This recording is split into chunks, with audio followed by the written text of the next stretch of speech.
નમસ્કાર મિત્રો, મારી યુટ્યુબ ચેનલમાં તમારું સ્વાગત છે। આજે આપણે વાત કરવાના છે રાજુ અને કાળી સાથે બનેલી એક ભયંકર ઘટના વિશે। હાલને દેવા ક્યાંક ભાગી જઈ રાજુએ દેવાને કાકલુદી કરી।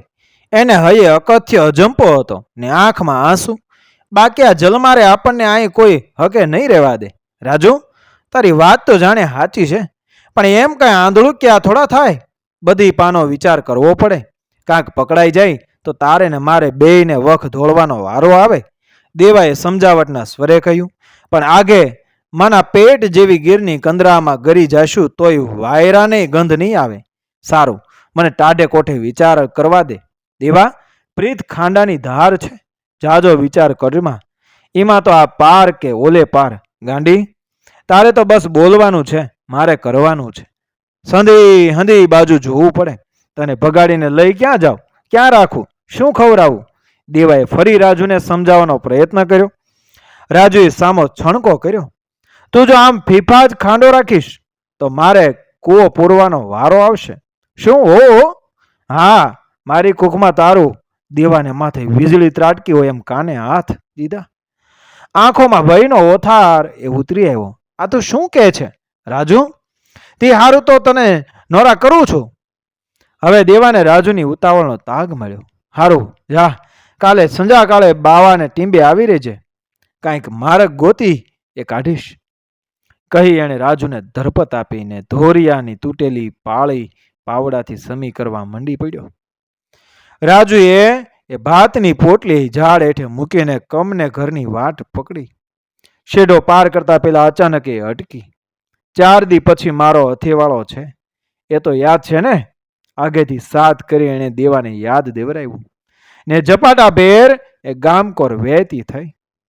દેવો પાળી સમી કરી કુવાના થાળે પોરો ખાવા બેઠો। એની મત મારી ગઈ હતી। આવું ન બનવાનું બની જશે એવું એણે સપને ધાર્યું ન હતું। એ દી એણે રાજુને વારવામાં કાંઈ બાકી રાખ્યું ન હતું। પણ પૂનમના આકાશી ચંદરવે જળા થતા ચંદ્રે અને હળુ હળુ વાતા વાયરાએ એના જોબનિયાને હેલે ચડાવ્યું હતું। વાત જાણે એમ બની હતી કે સીમમાં મોડી રાત લગી પાણી વાળવાનું ચાલવાનું હતું। આતા એને દેવાને ભાત દેવા મોકલી હતી। મારગના ઝાડવા સાથે વાતું કરતી, ગીતથી વગડો ગજવતી જ્યારે ખેતરે પહોંચી ત્યારે દેવો સહેજ પોરો ખાવા એ લીલા ખડમાં આડો પડી, જાણે ચંદ્રને રીઝવવાનો હોય એ મસ્તીથી પાવો છેડી રહ્યો હતો। પાવાના મીઠા સુરોએ રાજુનું હૈયું વીંધી નાખ્યું।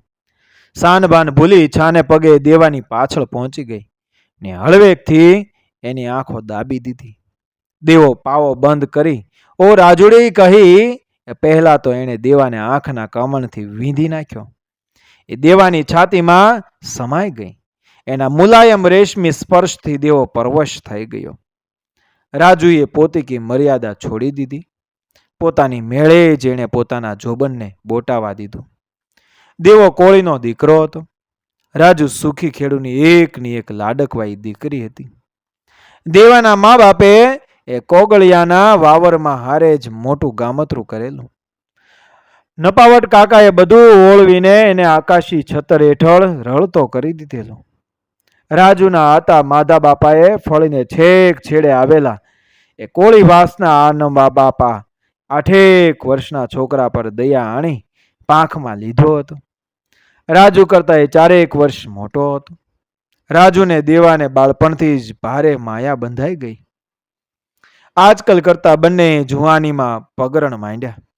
દેવો માધા બાપાનો આશરો પામી એ ખેતી કામમાં પલોટાઈને એમનો જમણો હાથ બની ગયો। આખો દિવસ ખેતરમાં કામ કરવું, રાતે કુવા પડખેની ઓરડીમાં પડી રહેવું ને ક્યારેક મન બહેલાવવા ગામમાં આંટો મારવો એ સમજણા થયા પછી એનો નિત્યક્રમ થઈ પડ્યો હતો। સહેજ સાજ નવરાશ મળે કે એની આંગળીઓ પાવાના સૂરને સીમમાં વહેતી કરી મૂકતી। પાવો જાણે એનો હાથ વર્તી ગયો હોય એમ દેવાના ઓઠે અડતા જ ભાતીગળ સૂરો રેલાવતો। આખા પંથકમાં પાવો વગાડવામાં એની તોલે કોઈ ન આવે। રાજુ અને દેવાને બેયને પ્રીત ક્યારે પાંગરી એનું ઓસાણ ન રહ્યું। હારે હસતા ખેલતા બંને પ્રીતિના અણદીઠા અતૂટ તાતને બંધાઈ ગયા હતા. આજે ધોળિયાની પાળી સરખી કરતા દેવાને હૈયે હુતાશન ભડક્યો હતો. માતા બાપાનું લૂણ હરામ કરી રાજુને પ્રીતનું પાનેતર ઓઢાડી આખા મલકમાં ઉતરી જાવું કે કાળજું કઠણ કરી એ રાજુને નનૈયો ભણી દેવો એની અવઢવમાં એ પડી ગયો હતો. વિચારોના વમળમાં ઝોલા ખાતો કુવાને થાળે ક્યાંક સુધી સુનમુન બેસી રહ્યો. અચાનક જોડાના ચડ ચડ અવાજે એને ચોંકાવ્યો. આ તો માધા બાપાના જોડા. એ મનોમન બપોડ્યો. ત્યાં જ બાપા એની સામે આવીને ઊભા રહી ગયા. દેવો સહેજ ભોઠો પડી ગયો. આવા કટાણે બાપા ખેતરે બેઠો હતો ત્યાંથી એ ઊભો થઈ ગયો. કાં બાપા આ મટાણે? એ માંડ માંડ બોલ્યો. વાળું પાણી બતાવ્યા બાપ. વહાલ અપની હેલ વરસાવતા સાદે બાપાએ પૂછ્યું. રાજુ હમણાં જ દઈ ગઈ. આ દોરીઓ હમો કરીને પતાવીશ. શિયાવિયા થઈ એણે ઉત્તર વાળ્યો. એના લોહીમાં ભયનો ચણભણાટ હજી શમ્યો ન હતો. હૈયું જાણે બળીને ભડથું થઈ જશે એમ એને લાગી રહ્યું હતું. માતા બાપાએ ચારેય કોર નજર ફેરવી. કોઈ ન હતું. હાથ પકડીને એમણે દેવાને હારે બેહાડ્યો ને વાત કેમ માંડવી એની અવઢવમાં થોડી વાર મૂંગા મંતર થઈ ગયા. દેવાને બે ચાર પળો જુગ જેવી લાંબી લાગી. હૈયામાં ભારે ઉથલ પાથલ મચી ગઈ. એ બાપા સામે ટગર ટગર જોઈ રહ્યો. ભાઈ દેવા, બાપાના સાદમાં વેદનાની ભીનાશ વર્તાતી હતી. મેં તને દીકરાની ઘોડે રાખ્યો ને પાલવ્યો છે. મનમાં તો બહુ હતું કે ને એ અટક્યા. દેવો બુદ્ધની જેમ ડઘાઈને એમની સામે જોઈ રહ્યો. મનમાં તો બહુ હતું કે રાજુનો હાથ તારા હાથમાં દઈ દો ને દેવાની રગે રગમાં ફરતું લોહી જાણે એ થીજીને ઠંડુ ગાર થઈ ગયું. ગલગલા સાથે બાપાએ આગળ ચલાવ્યું. પણ મારે ગામ વચ્ચે આબરૂ સોતા રહેવાનું છે. નાતને મોઢું બતાવવાનું છે. તું જ કહે શું કરવું? ને બાપાની આંખમાંથી ડબડબ આંસુડા ટપકી રહ્યા. મારે રાજુ માં વન્યાની છે. પાછલી ઉંમરે મારે ઘેર પારણું બંધાવેની માં તો મને રામ રામ કરી ગઈ. પણ મેને ક્યારેય માની ખોટ વર્તાવા દીધી નથી. થોડા દી મોરે જ મને ખબર પડી કે રાજુને તારી હારે માછલીને જળ જેવી પ્રીત બંધાણી છે. હું તમારા બેય પર ત્યારથી નજર રાખતો હતો. આજ તમારા બેયની વાતચીત પરથી જાણ્યું કે રાજુનો પગ કુંડાળામાં પડી ગયો છે ને એ નીચું ભાળી ગયા. દેવો ભયથી થરથર કાંપી રહ્યો. એની વાચા હરાઈ ગઈ. આંખ સામેની સીમનો રંગ સંચોળો બદલાઈ ગયો. બાપાના ચહેરા પરનો રંગે બદલાઈ ગયો. હૈયે ઝાડ તો એવી બળે છે કે તારે ઠેકાણે કોક બીજો હોત તો ક્યારનોય આંખો ને આંખો વેતરીને ભોમાં ભંડારી દીધો હોત. પણ તારી વાત નોખી છે ને છૂટે મોએ રોઈ પડ્યા. બોલ શું કરું? જે હાથે તને ઉછેર્યો એ હાથે તને ઝાટકે દેતા જીવ નથી હાલતો. આટલું સાંભળતા દેવાએ એમના પગમાં એ પડતું મૂક્યું. ના બાપા ના, મને મારી નાખો, મારી ચામડી ઉતરડી લ્યો. મેં ભારે કુંડું કામ કર્યું છે. તમારું લૂણ હરામ કર્યું છે. તમારો ગુણ ભૂલી ગયો છું. મારા જેવા નપાવટને માફી ન હોય. મને મારી નહીં નાખો તો જાતે જ હું. ને બાપા એના મોઢા પર હાથ ધરી દીધો. મારે તારી હત્યાનું પાપે નથી વરવું. નથી તને આત્મહત્યાનું પાતક વરવા દેવું. બસ તને બે હાથ જોડી દેવાએ ચીસ નાખી. બાપા, મારી સામે હાથ જોડી મને શરમાઓમાં હુકમ કરો. પગની પાનીથી માથાના મોવાળા સુધી તમારો કરસદાર છું.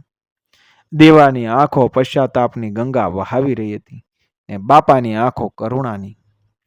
એમણે ગજવામાંથી નોટોની થોકડી કાઢી દેવાના હાથમાં પકડાવી. આ લઈને ક્યાંક વિયો જા. કાલ તને આટલા તેટલામાં ભાળીશ તો મારી જાતને હું જ ગળે ટૂપો. બસ બાપા બસ, હવે એકય હરફે બોલશો માં. હું અબઘડી જ ઉચાળા ભરવાની એ તૈયારી કરું છું. દેવો એમને કરગરી રહ્યો. સીમના ધૂળ ઢેફાની પરવા કર્યા વિના એમના પગમાં આળોટી પડ્યો. બાપાએ એને ઊભો કર્યો. માથે હાથ ફેરવ્યો અને સીમના લહેરાતા મોલમાં એ ઓજલ થઈ ગયા. બીજે દી સંધ્યા ટાણે રાજુ બાવાને ટીંબે પહોંચી ગઈ. દેવો શો મારક કાઢે છે એ જાણવા એ આકળ વિકળ થઈ રહી હતી. એ મોટો સંડલોય ભેળો લાવી હતી, જેથી કોઈ પૂછે તો છાણા લાકડા વીણવાનું બહાનું કાઢી શકાય. જાજી વાર થઈ પણ દેવો ન દેખાણું. એના આભલે જડ્યા કમખાને વીંધી લાખ લાખ વીંછી એના હૈયાને ડંખી રહ્યા. સામેની વાળના કાંટા એના અંગે અંગને વીંધી રહ્યા. વગડામાં વખ દોડવાનો ગાંડો વિચાર પણ આવી ગયો. એને મોટેથી રડવાનું મન થઈ આવ્યું. આખરે જીવ કાઠો કરી પાપણે આંસુના તોરણ ઝુલાવતી ઘરની વાટે પડી. પરણ્યાની પહેલી રાતે બે સાતીનો ધણી અરજણ નવોઢાને ઓરડે ગયો. ભાઈબંધુના કહેવાથી આંખમાં સુરમો, કાને અત્તરના ફાયા, માથામાં સુગંધી તેલ, રેશમી પહેરણ વગેરેનો કચવાતે મને ઠઠારો કર્યો હતો. કાંઈ કરતા કાંઈ બાકી નહીં. હળવેકથી બારણું ઠેલીએ અંદર ગયો. અંગે અંગમાં ઉછળતા ઉન્માદને આંખોમાં આણી એણે નવોઢા તરફ મીઠડી નજર કરી. પણ આ શું? એના દીદાર જોતા જે છળી મર્યો. એની નવોઢાએ વાળ છૂટા મેલી દીધા હતા. શણગારો ફગાવી દીધા હતા. દીવાના ઝાંખા અંજવાળામાં એક ખપ્પર જોગણી જેવી ભાસતી હતી. અર્જણના મુખમાંથી માંડ માંડ એ વેણ નીકળ્યા. કેમ? છેક આમ? ને બીજી જ પળે રાજુ તાડુકી ઉઠી. ખબરદાર, જો મને હાથ અડાડ્યો છે તો મારો જીવ કાઢી નાખીશ. ડાંગના એક ઘાયે સ્વાજને તંબર ચડાવી દેનારો અર્જણ હેબત ખાઈ ગયો. પણ મારો કાંઈ વાંક ગુનો? વાંક તમારો કરમનો. હું કોકની થાપણ છું. મારી કુખમાં એ મારા મનના માણીગરનું એ રતન ઉછીરી રહ્યું છે. અર્જણ ગમ ખાઈ ગયો. માંડ માંડ ક્રોધ શમાવી એણે પૂછ્યું, કોણ છે? દેવો. કોણ? ઓલો કોળી? અર્જણ સુમસમી ગયો. ઓલો તારા બાપાનો સાથી? પાવાથી ગામ ગાંડું કરે છે ઈ? હા, ઈ. મનથી મેં મારો ધણી માન્યો છે. 7 જલમારે હું એની જ રહેવાની. લગ્ન પહેલા અર્જણ એકાદ 2 વાર માધા બાપાને મળવા આવેલો. ત્યારે દેવાને એણે જોયેલો. એનો પાવો સાંભળી એના મોંમાંથી વાહ વાહ સરી પડેલું. મૂછમાં હસતા એણે દેવાને કહેલું ખરું, એલા દેવા, બસ આમ જ જન્મારો એ કાઢી નાખવો છે? ઘર બાર નથી વસાવા? ને દેવો ખડખડાટ હસી પડેલો. આપણે તો અર્જણ ભા, જાતે ભલા ને ભલો આપણો આ પાવો. એ સુર રેલાવા મંડી પડેલો. ગામમાં અર્જણ ભગતના હુલામણા નામે એ ઓળખાતો. કાંડાનું કોવત આખવવાનું હોય ત્યાં એ સૌની મોર રહેતો. રાત્રે ઠાકર દુવારે ભજનની રમઝટ જામી હોય ત્યારે રામસાગરના તાર સાથે એકાકાર થઈને બુલંદ અવાજે ભજન લલકારતો. ત્યારે જાણે નિગૂઢ પરમ તત્વ સાથે એ સુર સાધતો હોય એમ લાગતું. લગ્નની બેડીઓમાં એ કેવળ પોતાની માનું મન રાખવા જ બંધાયો હતો. પણ આજ પોતાની નવોઢાને લાડે લડાવવાના એના ઓરતા મનમાં જ રહી ગયા. પરણ્યાની પહેલી રાતના એના એ સોનેરી સમણા ખાક થઈ ગયા. રાજુના વરવા રૂપે જાણે એની સુધ હરી લીધી. માખણના લોંદા જેવા મુલાયમ, ફૂલ જેવા નાજુક નમણા નારી દેહનો એ સ્પર્શ પામવાના અભરખા પૂરા ન થયા. આખરે રાજુને ઢોલિયા પર સુવાનું કહી પોતે ભોંયે પથારી કરી સૂઈ ગયો. એના પોપચા મોડી રાત સુધી બીડાવા આનાકાની કરી રહ્યા. બીજે દિવસે મોં સૂંજણું થતા જ એ રોજની ઘોડે અર્જણ ઠાકર દુવારે પહોંચી ગયો. ઠાકરની મૂર્તિ સામે હાથ જોડી ઊભો રહ્યો. એનું હૈયું કકળ્યું રહ્યું હતું. દુનિયાના દેવ, આનો કોઈ માર્ગ સુજાડ, નહીતર ભારે નીચા જોણું થશે. મારે કમતે મરવું પડશે. ને બંધ આંખે ત્યાં ઊભો રહ્યો. પોતાના માયામાં એ છેક ઊંડે ઉતરી ગયો. ધીમે ધીમે એને પંડમાં કોઈ ચમત્કારી પદાર્થ એ સળવળતો લાગ્યો. એ ગજબની જણજણાટી અનુભવી રહ્યો. એની બંધ આંખો સામે એક દિવ્ય જ્યોત જગારા મારી રહી. એની આંખોમાંથી આંસુની હેલી વરસવા લાગી. મુખ પર કંઈક અમૂલક પદાર્થ લાજાનો મલકાટ મોરી રહ્યો. એ કૃતાર્થ ભાવે ઠાકર સામે નમી પડ્યો. ભલો માર્ગ સુજાડ્યો મારા દેવ, ભારે રાહ ચીંજો. બાપલા, મનોમન બોલીને પછી છાવ હળવો ફૂલ થઈ એ મંદિરના પગથિયા ઉતરવા લાગ્યો. ઘેર આવી રાતે કાંઈ જ ન બન્યું હોય એમ પહેલી જ વાર રાજુએ બનાવેલ ચાની ચુસ્કી લેતા એણે રાજુને કહ્યું, તું તારે નંચિંત રહેજે. આજથી તું મારા ઘરમાં દેવાની થાપણ છો. તારા શરીરે આંગળી અડાડું તો ફટ કહેજે. હું પાતાળના પેટમાંથી દેવાને ગોતીને તારો હાથ એના હાથમાં મૂકીશ. બસ આ વાતની ગંધ કોઈને આવવા ન દેતી. ને મરદાની ચાલે હાથમાં ડાંગ લઈ મોટી ડાંફો ભરી સીમકોર હાલ્યા જતા અર્જનને રાજુ જોઈ રહી. માન્યામાં ન આવતું હોય એમ સાવ જડ બની બાર સાંખે હાથ ટેકવી એ ઊભી રહી. મનોમન દેવાના પાવા સાથે અર્જનની કડિયાળી ડાંગને એ સરખાવી રહી. હા, અર્જન પોતાની કડિયાળી ડાંગને સદા સાથે જ રાખતો. ને પછી તો એમની જીવતર બેડલી નામના એ હેલારા અને સેલારા વિને આગળ હંકારવા લાગી. અર્જનનો નિત્યક્રમ જરાય ન બદલાયો. રાજુને ક્યારેય એ ઠપકાનું વેણ ન કહેતો. ન તો એને વશ કરવા કોઈ કામ ટુમણનો આશરો લીધો કે ન તો મારીને પહારી કરવાનો પાપી વિચાર કર્યો. ઘરમાં ત્રણ જ મનેખ હતા, અર્જન, રાજુને લખીમાં. ને લખીમાને સાસુપણાના અભરખા ન હતા. વહુને ધાકમાં રાખવા ફૂટ કપટ કે પ્રપંચ પેટમાં ન હતા. ભર જુવાનીમાં ચૂડલો ભાંગ્યા કેડે એમને ઠાકરમાં મન પરોવ્યું હતું. અર્જન સમજણો થયો ત્યાં સુધી લાજ મલાજો જાળવી એમણે ખેડ સંભાળી હતી. ગામ આખાની આંખ્યું ફાટી રહે એમ એમણે ખેતર અને પુત્રને સંભાળ્યા. પણ જેવો અર્જનને મૂછનો દોરો ફૂટ્યો કે તરત એમણે હંધી માયા સંકેલી લીધેલી. પછી તો એ ભલા ને ભલા એમના ઠાકર નવાય રાજવહુને એમણે માની ખોટ પૂરી કરી. ઘરના કામકાજમાં પણ રાજુનું, બા તમે રહેવા દો ને, સાંભળ્યું ન સાંભળ્યું કરી એને હારે હાર હાથ દેતા. પુત્રને ઘેર પારણું બંધાય એ જ જોવા જાણે જીવતા હતા. એમના મનખાને હવે બીજા કાંઈ જ અબળખા ન હતા. એક દી પ્રાગટ ફૂલે થાળીના જણજણાટે ગામ આખાને હરખને હિલોળે ચડાવ્યું. અર્જણ ભગતને ઘેર એ પારણું બંધાયું હતું. દેવના ચક્કર જેવો દીકરો જન્મો હતો. 7 માસે આવ્યો એટલે આમ તો અધૂરે આવ્યો ગણાય, પણ મા દીકરો બે હેમખેમ હતા. અર્જણ રાજુને ઠાકર સિવાય કોઈને સાચી વાતની જાણ ન હતી. દીકરા પર સગા બાપ કરતાય અદકેરું હેત વરસાવતા. એના પર ઓળગોળ થતા અર્જનને જોઈ રાજુ ચકરી ખાઈ જતી. સાસુય અછો વાના કરતી. રાજુ એટલું તો સમજી ચૂકી હતી કે અર્જણ માટી પગો માનવી ન હતો. એનું હૈયું અર્જણ અને દેવાની વચ્ચે ઝૂલ્યા કરતો. પાલક બાપના હેત, દાદીના દેશી ઓસડિયા અને માની છાતીના અમૃત પીને દીકરો ક્યારે ભાખોડિયા ભરતો ને કાલી બોલાશ વેરતો થઈ ગયો એની ખબર ન પડી. દાદીએ એનું નામ પાડ્યું હતું કાનો. હા, દીકરો સહેજ ભીનેવાન કનૈયા જેવો નમણો હતો. એક દિવસ પોતાના દીકરાની લીલીવાળી હરખાતી આંખે મન ભરીને જોયા પછી લખીમાએ એ સરગા પરની વાટ પાકડી ને એક દિવસ ટપાલીએ માર્ગમાં અર્જણને પતાકડું પકડાયું. અર્જણ વાંચીને રાજીનો રેડ થઈ ગયો. હાશ, આખરે મારા ઠાકરે મારી અરજ સાંભળી ખરી. પાડ માનતો હોય એમ આકાશ તરફ જોઈ એ ગણગણ્યો. એના પગે પાંખો આવી ઝટ ઘેર પૂગ્યો. રાજુએ થાળી પીરસી.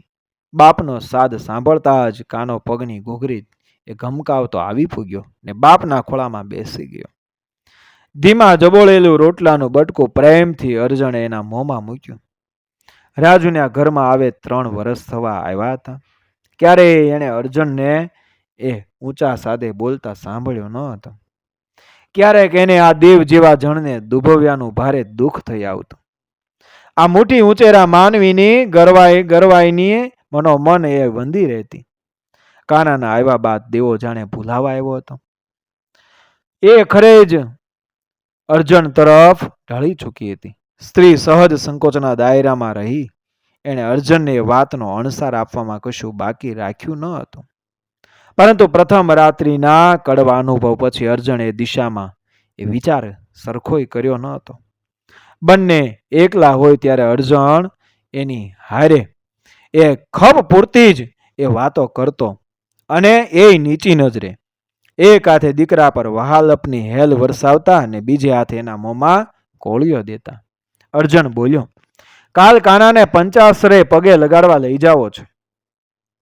અહીંથી 2 ગાંવ માથે છે. કાલ ત્યાં આઠમનો મેળોય છે. આપણા કાનાને ભારે મજા આવશે. ને કાં બેટા કાના, મેળો માળવો છે ને? કહી કાનાને એની છાતીએ ભીંસી દીધો. આંખમાંથી વહેવા બહાવરા બનેલા આહુડા એણે માંડ માંડ ખાળ્યા. રાજુથી જાણે આ હેત સરવાણી ન ખમાય હોય એમ આડું ભાળી ગઈ. અર્જણે થોડું ઘણું એના તરફ જોયું હોત તો એની આંખના આંસુ એની નજરથી અચતા ન રહ્યા હોત. પણ આ તો ભક્તિના રંગે રંગાયેલો જીવડો પ્રાગટ થતા થતા તો ગામ આખું તૈયાર થઈ ગયું. અર્જણે કાનાને પોતાના હાથે જરકસી જામો અને પીતાંબર હોંશે હોંશે પહેરાવ્યા. પોતે નવો ચોરણો અને કેડિયું પહેર્યા. ઘૂંટી ઘૂંટીને નવો નકોર છોગાવાળો સાફો બાંધ્યો. રાજુને લગ્ન વખતનું પાનેતર પહેરવા મનાવી લીધી. પહેલી જ વાર દીકરાને પગે લગાડવા જઈએ છીએ ત્યારે કોઈ વાતે કશું ઊણું નથી રાખવું. કાનાને ખંધેલે બેસાડી એ આગળ થયો. માર્ગમાં કાનાને ખુશ કરવા એણે કાંઈ કરતા કાંઈ બાકી ન રાખ્યું.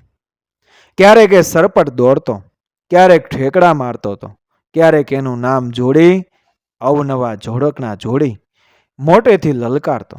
કાનને ખિલખિલાટ હસતો બાળી એને જાણે કે પોરસ ચડતો. રાજુ તો ઠીક, ગામનું લોક પણ પોતાના વહાલા અર્જણ ભગતનું આ નવતર રૂપ ભાળી મોંમાં આંગળા નાખી ગયું. હા, ગામનું લોક પણ મેળો મહાલવા હાલી નીકળ્યું હતું. પંચાસરે પહોંચીને એને થાનકને અડીને એ વહેતી ફૂલઝર નદીમાં મન ભરીને કાનાને છબછબિયા કરાવ્યા. હૈયે હૈયું દળાય એવી ભીડમાં કાનાને 2 હાથે ઊંચો કરી જે કરાવ્યા એ પછી ત્રણેય મેળો મહાલવા નીકળી પડ્યા. કાનો જે ચીજ તરફ આંગળી ચીંધે એ બીજી જ પળે એના હાથમાં એ રમતી થઈ જતી. રમકડા, ચકરડી, ભમરડી વગેરેથી એણે કાનાને ધરવી દીધો. અચાનક કાનાએ એ આતા કહી આંગળી ચીંધી. એક પારધી પોપટ સોતું પાંજરું લઈને ઊભો હતો. અર્જણે ખમ લઈ દઉં કહી પાંજરું ખરીદી લીધું. કાના પાસે લઈ ગયો. કાનાએ કુતૂહલવશ પાંજરાની એ કળ ખોલી નાખી. પોપટ પાંખો ફફડાવતો કાનાના કાન પાસેથી ફર કરતો એ ઉડી ગયો. કાનો હે ગયો કહી આનંદથી તાળીઓ પાડવા લાગ્યો. એને ભારે ગમત થઈ. બાપ દીકરાના આ ગાંડપણ પર રાજુ સહેજ ધખી. આમ એને જવા જ દેવો હતો તો લીધો શું કામ ગાંડી? અર્જણ એને સમજાવતા બોલ્યો, એ આકાશી જીવ છે, એને પાંજરે પૂરી રાખીએ તો પાપમાં પડાય. રાજુને પગથી માથા સુધી ઝાટકો લાગ્યો. એનું મન બોલું થઈ રહ્યું હતું. પણ કોક પંખીને પાંજરે પુરાઈ રહેવું ગમતું હોય એનું શું? પણ એનાથી બોલાયું નહીં. સૂરજમેર બેસી ગયો. મેળો વેરાવા લાગ્યો. અર્જણ કાનાને ખોળામાં લઈ થાનકના પગથિયે બેઠો. કોકની રાહ જોતો હોય એમ થોડી વારે એક કાચી સડક પર આઘે સુધી નજર નાખતો ને પછી એ હતાશ થઈ એ પોતાના ખોળામાં થાકીને સૂઈ ગયેલા કાનાને પ્રેમથી હાથ ફેરવતો. ઉઠશો હવે, લોક ઘર ભેળું થવા માંડ્યું. રાજુ એને ટપાર્યો. શી ઉતાવળ છે? આરતી પછી નીકળશું કહી અર્જણે ફરી આગેના માર્ગ પર નજર નાખી. દૂરથી કોક આવતું કળાયું. અર્જણની આંખમાં આશાના દીવા ટમટમી રહ્યા. આવનાર જણ છેક લગોલગ આવી પહોંચ્યો. અર્જણ આશાભરી આંખે એની તરફ મીટ માંડી રહ્યો. હવે આવનાર જણ છેક એની પાસે આવીને ઊભો રહી ગયો. પગથિયામાં એમના 3 સિવાય કોઈ ન હતું. આવનારે આજુબાજુ નજર કરી ને પછી કાંઈક અનુમાન બાંધી અર્જણને પૂછ્યું, તમે જ અર્જણ ભગત ને? અર્જણ એના પૂછવાની જ એ રાહ જોઈ રહ્યો હતો. એમ પળનો વિલંબ કર્યા વિના બોલ્યા, હા ભાઈ, હું જ અર્જણ ભગત. ને કોઈને શોધી રહ્યો હોય એમ એણે આજુબાજુ નજર દોડાવી. એના ચહેરા પર ચિંતાના વાદળો ઉતરી આવ્યા. જરા આણીકોર આવો તો વાત કરવી છે, આવનારે કહ્યું. ફફડતે હૈયે કાનાને રાજુના હાથમાં સોંપી અર્જણ પેલાની પાસે ગયો. રાજુનું હૈયું શંકા કુશંકાઓથી કંપી રહ્યું હતું. પેલો અર્જણ સાથે ઘૂસપૂસ કરવા લાગ્યો. વાત પૂરી થઈ એટલે અર્જણે નિહાહો નાખતા કહ્યું, હારું ભાઈ, જેવી મારા ઠાકરની મરજી. ને એણે થાનકના દેવ સામે માથું નભાવ્યું. પેલો માણસ થોડી જ વારમાં ગહન અંધકારમાં ઓગળી ગયો. હાલો ઘેર જાય, કાનાને રાજુના હાથમાંથી તેડતા એ બોલ્યો ને પછી આગળ થયો. રાજુએ એની પાછળ ચાલતા ચાલતા પૂછ્યું, ઈ જણ કોણ હતો? શું કહ્યું એણે તમને? કાંઈ નહીં. અર્જણની જીભ લોચા વાળી રહી હતી. આ તો લાંબી ખેડને મારાથી એકલે હાથે પહોંચી વળાતું નથી, એટલે સાથી રાખવાની વાત કરી રાખી હતી. એ જણ અહીંયા આવવાનો હતો, પણ એનાથી અવાય એમ નથી. ને રાજુ કાંઈ આગળ પૂછી બેસે એ ભીતથી એણે ઉતાવળે ડગ ભરવા માંડ્યા. રાજુને અણસાર તો આવી જ ગયો હતો કે વાત કંઈક બીજી જ છે, પણ એ બોલી નહીં. મૂંગી મૂંગી અર્જણને અનુસરવા લાગી. સુમસામ માર્ગ ખાવા એ ગાય એવો ભોંયકાર હતો. ઢીલા થઈ ગયેલા સાફાને સરખો કરવા અર્જણે કાનાને રાજુ તરફ લંબાવ્યો. રાજુ એને તેડી આગળ થઈ. જરાક આગળ વધી ત્યાં તો એણે કાળી ચીસ નાખી. જાળીમાંથી અચાનક છલાંગ મારી એક નાયડો એટલે કે નાર વરુ એનો માર્ગ આંતરીને ઊભો હતો. અર્જણ એની ચીસ સાંભળી ચોંકી ગયો. એ રાજુ પાસે પળનોય વિલંબ કર્યા વિના પહોંચી ગયો. રાજુ ભયત્રસ્ત મૃગલી સમી ફફડી રહી હતી. એણે રાજુને પોતાની પાછળ એક કોર ઊભી રાખી. આજે એની પાસે એની સદાની સંગીની કડિયાળી ડાંગ ન હતી. મેળો મહાલવાના અરખમાં એને ભેળા લાવવાનું સંચોડું વિસરાઈ ગયું હતું. નાયડાની કાળજાળ આંખો અગન વરસાવી રહી હતી.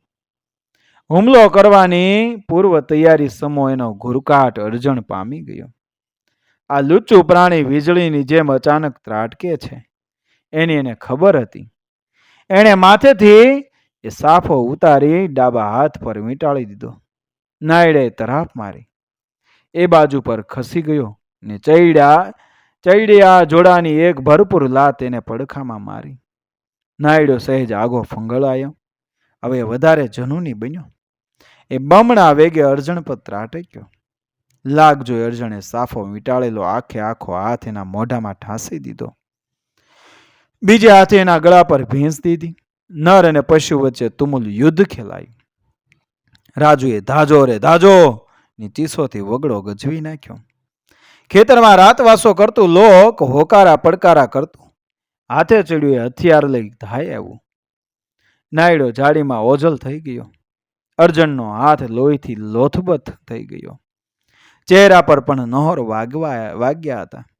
લોકોએ તાબડતોબ એને શહેરની સરકારી હોસ્પિટલે પહોંચતો કર્યો. મોટા ડાક્ટરે બરાબર તપાસીને ચિંતિત સ્વરે કહ્યું, તાત્કાલિક હાથ કાપવો પડશે, નહીં તો આખા શરીરે ઝેર ફેલાઈ જશે. બોલો શું કરવું છે? અર્જણે ઉહુંકા ભર્યા વિના કહ્યું, કાંઈ વાંધો નહીં સાહેબ, કાપી નાખો તમારે, જેવી મારા ઠાકરની મરજી. ગાભરી બનેલી રાજુએ પણ રોતી આંખે સંમતિ આપી. બીજો આરોપ ક્યાં હતો? બીજો આરોય ક્યાં હતો? છેક સવારે અર્જુન ભાનમાં આવ્યો ત્યારે રાજુ કાનાને ખોળામાં લઈને એના પગ પાસે બેઠી હતી. એની આંખોએ મટકું માર્યું ન હતું. ગામનું લોક પણ પોતાના વહાલુડા શુરા સાવજ જેવા ભગતને હેમ કેમ રાખવાની ઠાકરને વિનવણી કરતું એ ફફડતે હૈયે જાગતી આંખે બહાર બેઠું હતું. રાજુની સામે જોઈને મોં મલકાવ્યું. એની આંખો રાજુને પૂછી રહી હતી, કાનો ક્યાં? રાજુની આંખમાંથી શ્રાવણની હેલી વરસી હતી. પારકાના છોર ઉપર આટલું હેત એ વિચારી રહી. ફટ દઈને કાનાને તેડી એ અર્જણના માથા પાસે પહોંચી ગઈ. કાનાને તેડવા અર્જણે હાથ લંબાવ્યા, પણ એક જ હાથ ઊંચો થયો. પોતાનો એક હાથ મૂળમાંથી છેદાઈ ગયો છે. એનું ઓસાણ આવતા હૈયું હાથ ન રહ્યું. 5 હાથ પૂરો એ ભડ છૂટા મોએ રડી પડ્યો. એના રોણાએ સૌને રોવરાવ્યા. હાથ ગુમાવ્યાની વેદના કરતા કાનાને તેડી ન શકવાની લાચારી એમાં ઝાઝી વર્તાતી હતી. બધાએ માંડ માંડ એને શાંત પાડ્યો. રાજુ બોલવા ઈચ્છતી હતી. તમે કોઈ વાતે મૂંઝાશોમાં મારા દેવ, કોઈ વ્યાધિ ન કરશો. આજથી હું આખે આખી તમારો બીજો હાથ થઈને રહીશ. પણ ફરી એકવાર એની હિંમત એને દગો થઈ ગઈ. ત્યાં જ કોકને આગેથી હાંફળો ફાંફળો આવતા ભાળી એ અર્જનની આંખે જાણે એ નવા તેજ ફૂટ્યા. આવ ભાઈ આવ, કારમાં દુકાળ પછીના મેહની ઘોડીએ તારી વાટ જોઉં છું.